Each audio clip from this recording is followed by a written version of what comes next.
2026 சட்டமன்ற தேர்தலை முன்னிட்டு நடிகர் விஜய் தனது அரசியல் நுழைவுக்கான உத்திகளை வகுக்க தேர்தல் வியூக வல்லுநர் பிரசாந்த் கிஷோரை சந்தித்துள்ளார்.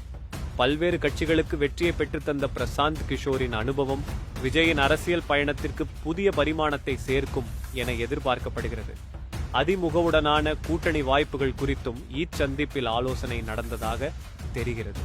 கடந்த 4 ஆண்டுகளில் எடப்பாடி பழனிசாமி தலைமையிலான அதிமுக மீதான மக்களின் நம்பிக்கை முற்றிலுமாக சரிந்துவிட்டதாக பிரசாந்த் கிஷோர் சுட்டிக்காட்டியுள்ளார்.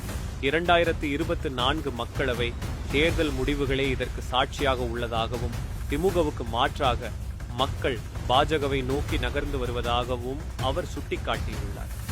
தேசிய ஜனநாயக கூட்டணிக்கு 18% வாக்குகள் குவிந்துள்ளதே இதற்கு ஆதாரம் என்று தெரிவித்துள்ளார். திமுகவை எதிர்கொள்ள திட்டவட்டமான வழிமுறைகளை தேடி வந்த விஜய்